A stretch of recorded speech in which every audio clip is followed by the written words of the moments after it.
Les vétérinaires, je pense qu'on peut jouer un rôle sur la transmission, mais pas forcément chez tout le monde, quoi. Il y a forcément des affinités qui vont se créer avec certains plus que d'autres.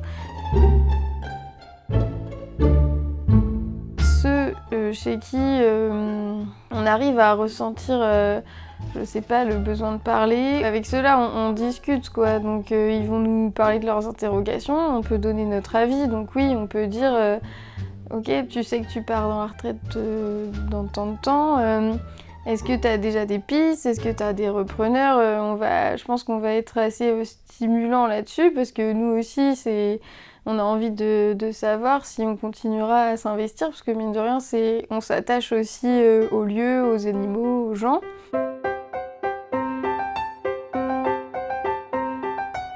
Quand on parle de l'avenir agricole d'une manière générale avec un peu tous les éleveurs, les gens sont plutôt pessimistes sur du long terme. Par contre, sur du court terme, je trouve que la plupart des cédants, en tout cas ceux qui ont réussi à se préparer, sont plutôt philosophes. La plupart, ils sont contents de partir aussi. Ils ont fait le processus dans leur tête. Quand ils nous annoncent qu'ils arrêtent, c'est plutôt... ils sont contents, quoi. Il faut dire félicitations, quoi. C'est pas à regret, souvent. De ce qu'ils nous disent, leur crainte, c'est vraiment la rémunération du lait. Moi, en tout cas, aussi, c'est ce que je ressens le plus. Et trouver des gens motivés aussi. Il y en a un l'autre jour qui me disait qu'il trouvait que dans les écoles maintenant d'agriculture, les jeunes ils sont plus intéressés par la mécanique, ce genre de choses, que par les animaux par exemple. Donc il me disait bah voilà, s'il n'y a plus personne qui veut faire de l'élevage, ça va devenir compliqué, quoi.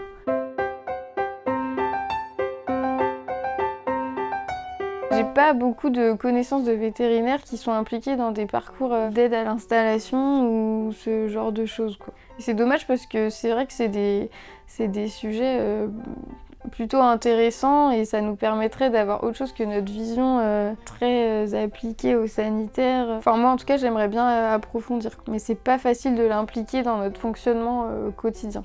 Mais c'est sûr qu'on essaye de suivre la chose de plus ou moins loin. Alors, notre métier, il est composé un peu en deux parties. Soit on va pour faire le vétérinaire pompier. Donc au cours de ces visites-là, parler de la transmission, c'est vraiment entre deux portes. Soit, voilà, on est appelé parce qu'il y a un problème plus de pathologie collective, ou alors on va faire le bilan sanitaire. Et là, c'est des moments où on est plus posé pour discuter, justement. Et c'est là qu'on pourrait plus, je pense, servir d'accompagnement ou aider plus les gens. En tout cas, en tant que jeune vétérinaire, moi, c'est un peu flou encore toute la pile de démarches qu'ils ont à faire.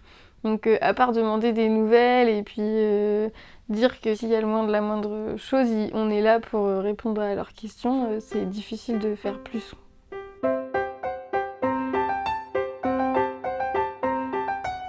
En Bretagne, il y a différentes agricultures, mais il y a quand même un modèle principal de production laitière avec la Primolstein. Et les vétérinaires, on est un peu vus comme peut-être des interlocuteurs des agriculteurs du conventionnel. Et peut-être pas assez comme des accompagnants qui peuvent aider les gens qui ont des systèmes alternatifs.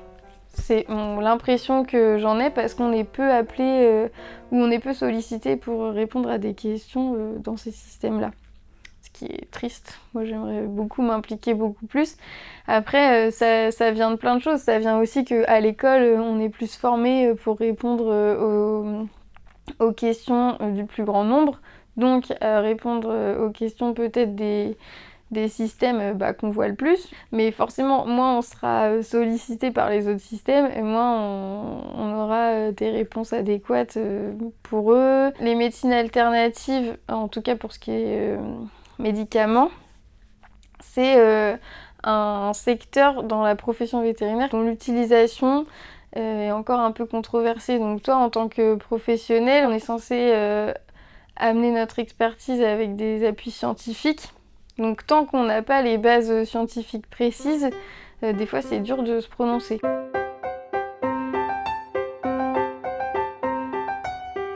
On va va vers l'inconnu. Alors est-ce que ce sera mieux ou pire, j'en sais rien, mais c'est sûr que le nombre de fermes risque de diminuer avec des tailles d'exploitation plus importantes. Donc après nous, notre profession, forcément elle va évoluer en fonction de ça aussi. Les éleveurs seront de plus en plus techniques et ils vont être amenés à devoir savoir faire plus de choses eux-mêmes. Donc soit ça évolue comme ça, soit ça évolue dans le sens, et ça ce sera un peu dramatique, les animaux vont devenir des choses de peu de valeur et donc du coup ça vaudra plus le coup de les soigner et on risque de se trouver, nous, avec de moins en moins d'interlocuteurs, de moins en moins de diversité aussi je pense.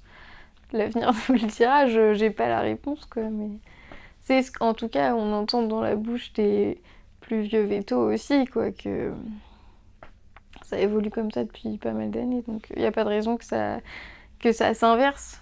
Là-dessus, par contre, je suis un peu pessimiste. Peut-être par contre qu'il y aura de plus en plus deux types d'agriculture qui seront encore plus opposés, quoi. Ça, ce serait dommage aussi, parce que je trouve qu'on a encore une palette qui va d'un bout à l'autre. C'est encore assez diversifié, et ça, c'est vrai que plus longtemps ça restera, mieux ce sera, je trouve.